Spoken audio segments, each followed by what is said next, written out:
Okay. Hi, and welcome to my website. I will be going through this presentation, and I'll be going through the website myself, so you don't have to click through it while I'm going through it, but feel free to click through after I'm done recording this. So, my immigrant's name is Nikolaos Cupotos, and he is a Greek immigrant. His origin is Sparta, Greece. This is a place with a very rich and long history. First of all, they are very well known for growing um, for their agriculture, and they grow citrus fruits, grapes, and olives. And many families and farmers survive by growing and selling these products. They often get exported to other countries, and that's where they get most of their income from. And one important piece of this is that there was a shortage in sales, and that is why his family decided to have him immigrate. Um, because of how much they grow, or how much of these products they grow in their country, they are often using Greek cuisine. Most Greek foods are made with lots of olive oil, as well as featuring citrus fruits in their sauces. And some farmers also make wine out of the grapes they sell, and this is also a very big part of Greek culture. And many immigrants opened Greek style restaurants when they first moved to the Americas. Social norms. Greece is a patriarchy, and the role of men and women are very different. Men are often seen as the workers, whereas women are the caretakers and they prepare meals. Um, they do try to take equal parts in the family business, but men are usually doing the more outdoor stuff, where women tend to be doing the more indoor tasks. For example, the women would be packing products, where the men would be picking them. People in Greek culture tend to dress very modestly due to heavy religious influences. During this time period, the early 1900s, late 1890s, men often wore long jackets, plain shirts, and woolen pants, and women wore long dresses. One important thing to know about Greece is that family is a really, really big deal. There's lots of family gatherings, and during these family gatherings, people eat together, they celebrate together, and this happens at least once a week. It is also a very patriarchal country. Everyone loves their country, and it was actually really interesting. In the 1910s, during the Second Balkan War, many immigrants returned back to Greece to fight for their country. Um, Sparta has a very long and rich history, which heavily contributes to Sparta in the late 1800s because it is a very touristic place. Even today, it still is. There are many ruins from ancient times, and the architecture in this country is very, very unique and different from a lot of things we see, especially in America. Um, there was a war, and they kind of have been in wars um, ever since the beginning of time. Um, and one of the bigger ones is there was a war in 1897 and then in the 1910s. And these really heavily impacted the government and the ruling that was made there. Religion, most of the Greek population, Orthodox Christian, 98% of it. This actually plays a really, really large role in all the celebrations they partake in. Easter is one of the biggest holidays, and this is something where people gather together, they celebrate. Christmas is the second biggest holiday, and this is a big event that involves lots of parties, food, family, those types of things. For my destination, my immigrant decided to go to Chicago. Chicago in the 1900s. When an immigrant first arrived here, it was a very big cultural shock. It was a very industrialized city at the time, and many people were working in factories or as busboys and dishwashers. During this time, the steel mill industry was actually one of the biggest industries in Chicago. Workers were putting in 12-hour days and often working 6 to 7 days a week. This was a very dangerous job, and there were little to no regulations in the factories, not really a lot to protect the immigrants there, or any of the workers there for that matter. They were often underpaid. And one thing that was done during this time was contracts where employers would pay for an immigrant to come over or pay out their debts from traveling, but they would be bound to a contract and they would have to basically work for that money. And it was practically a form of slavery. And it was just really terrible how underpaid these workers were and how hard the jobs were. However, to many of these immigrants, this was a very, very big paycheck compared to what they had made before. And often, immigrant families had their children work in these factories as well. Um, Many immigrants lived in tenements. Tenements were bigger in New York than they were in Chicago, but they still existed. They're basically shack-like housing, not very good quality, rapidly built, and often no windows. One unique and good part about Chicago was that the whole house existed. This was built in the 1890s by Jane Addams, and this was one of the first pieces of philanthropy in America. Um, it was a place where immigrants could go, they could live. There were often free meals. It was a community center. There were activities. It was kind of like a rec center for immigrants who had just come to the country. And it was a really, really safe space for these people who had just arrived. There were even classes for children, resources to learn English. It was a really helpful thing for people who had just arrived to the country. One important thing to know about Chicago during this time was there was a very large Greek population, and they very often built strong bonds. And they created a neighborhood that is called Greektown and is still called Greektown to this day. This was an area where many immigrants had come and opened Greek restaurants, Greek clothing shops, Greek flower shops, and they kind of created their own community. This was a really good place for new immigrants to go and kind of find their own community, find people who speak their language. And there was also a heavy religious influence in their area. This area, the first Greek church was built in Chicago in 1888, and it was a place where, Greek people could gather and celebrate their religion and feel more safe in the Americas as immigrants.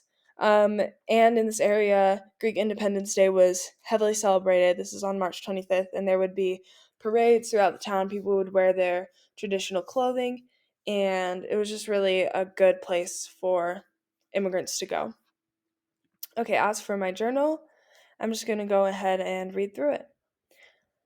August 13th, 1898. Our family has decided we can no longer sustain our lifestyle without a new form of income. They are sending me to America to make more money to get our farm back off the ground. I have promised to work hard and return within the next few years. August 14th. Boarded a train to Rotterdam. It is said to take 50 hours to arrive. It is jam packed in the small immigrant section. I'm practically on top of the person next to me. August 15th. This train ride feels so long. I have yet to sleep because the children around me won't stop screaming. I also barely have space and can only rest my head against the wall and hope my body gives in. August 16th. We finally made it off the train. I have walked to the dock to find the ship. I was told I would be boarding the SS Statendam. August 17th. The SS Statendam is packed with people from all over Europe. We are on the lowest level of the boat and it is more packed than the train. I barely have room to place my things. There are also not enough beds for everyone, so we must switch off and share. The next 30 days will be very long. August 18th. I was only allowed to sleep for 3 hours before someone took the bed. I am deeply exhausted and am starting to miss my home and my family. It is hard knowing that I can't write to them until I arrive in the US. I was only allowed to sleep for 3 hours before someone took the bed. I am deeply exhausted and starting to miss my home and my family. It is hard knowing that I can't write to them until I arrive in the US. It has been a few days and I have gotten used to the lack of sleep. I have found that there is not much to do on the boat and many people do not speak the same language as me. I'm starting to try to learn English with the dictionary that my father gave me. August 25th. I am so hungry and tired. I just want to be done with this journey. I have watched many people around me become ill, and I am scared that I will too. I know that they won't let me into the country if I am sick. I have tried to keep away from others, but with this limited space, this is very hard to do. September 1st. We are halfway through the journey, and it feels like it has been many years. I miss my family and my farm. I wish that I would have stayed and found a way to make money back home. I am very anxious to get to the US and see how I will be treated there. I hope to not be turned away. September 4th. The food here is disgusting. September 5th. I am writing because I have heard of possible dangers on our ship. These are there are these thieves called pirates that have been going after boats in the area. I hope that they do not come for us. I have very minimal possessions and I need them all. September 7th. Yesterday was the most terrifying day of my life. There were pirates attempting to rob our ship. They came out of practically nowhere because we are on the immigrant deck. We weren't able to see them enter the ship, so all we heard was lots of panicking.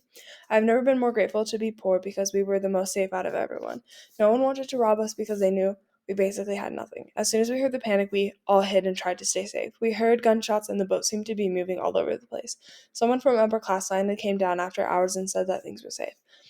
The owners of the ship had guns and were able to kill off most of the pirates. The others fled with many of people's belongings. All my belongings were safe, but that's because they had little to no value. September 16th. Our ship has docked at Ellis Island. We are the last to be allowed to leave, and I'm scared for what is ahead. I don't know how they will handle us and our things. I just want to get into New York and take the first train I can find to get to Chicago. September 17th. Yesterday was a crazy day. As I arrived on the island, they split us into groups and we had to figure out a way to communicate with each other. I have learned very little English from studying the dictionary. I had a hard time understanding what was going on. They selected me out of a group of men to continue on. I do not know what happened to the others. I am stuck in a room with a few older men who look to be with a few other men who look to be about my same age and build. From what I understand, we are to be let into the country in 1 or 2 days. September 19th. I am tired of this quarantine. I just want to get into the country or go home. September 20th. They finally let me into the country today. I got on the first train I could find to Chicago. Finding my way around the country without speaking English was kind of difficult. When I got to Chicago, I walked for a while looking for anything that was familiar. I was able to find a restaurant that served food like my hometown. When I arrived, they spoke my language too.